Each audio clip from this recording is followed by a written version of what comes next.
IPL fan park നമ്മുടെ കോട്ടയത്തും 19 വർഷത്തെ IPL ചരിത്രത്തിൽ ആദ്യമായി നമ്മുടെ കോട്ടയത്ത് 18-19 തീയതികളിൽ പുതുപ്പള്ളി നിയോജക മണ്ഡലത്തിലുള്ള മണർകാട് പള്ളിയുടെ വിശാലമായ ഗ്രൗണ്ടിൽ പ്രവേശനം തികച്ചും സൗജന്യം.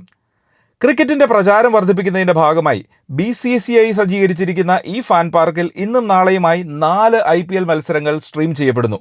കളി കാണുന്നതിനൊപ്പം കുട്ടികൾക്കും മുതിർന്നവർക്കും ഒരേപോലെ രസകരമായ ചെറുകളികളിൽ പങ്കെടുക്കുവാൻ VR ഉൾപ്പെടെയുള്ള സൗകര്യങ്ങളും ലഭ്യമായിരിക്കും.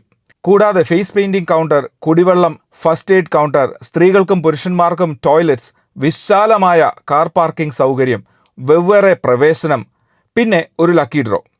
ഇതിന്റെ ഒരു സ്ക്രീൻഷോട്ട് എടുത്തു വെച്ചോളൂ. വെള്ളക്കുപ്പിയും ഹെൽമെറ്റും ഉൾപ്പെടെ അകത്ത് പ്രവേശിപ്പിക്കാൻ പറ്റാത്ത 18 ഇനം സാധനങ്ങളുടെ ലിസ്റ്റാണ്. കൺഫ്യൂഷൻസ് ഒഴിവാക്കാം. ഭക്ഷണം വാങ്ങി കഴിക്കുവാനുള്ള കൗണ്ടേഴ്സ് ഉള്ളിൽ തന്നെ ഉണ്ടായിരിക്കും. അതൊഴികെ ബാക്കി ഈ സൗകര്യങ്ങളെല്ലാം സൗജന്യമായാണ് ഒരുക്കിയിരിക്കുന്നത്. അപ്പം നമ്മുടെ സഞ്ജുവിൻ്റെ കളി ഉൾപ്പെടെ 4 വിവിധ കളികൾ കാണുവാനും ഒരുമിച്ച് ആസ്വദിക്കാനുമായി മണർകാട് പള്ളി ഗ്രൗണ്ടിലോട്ട് വായു. കോട്ടയത്തുള്ള ക്രിക്കറ്റ് പ്രേമികളെ കമൻറ്റിൽ ടാഗ് ചെയ്യുവാനും അവർക്ക് ഈ വീഡിയോ ഷെയർ ചെയ്യുവാനും മറക്കണ്ട. അപ്പോൾ മണർകാട് ഫാൻ പാർക്കിൽ കാണാം.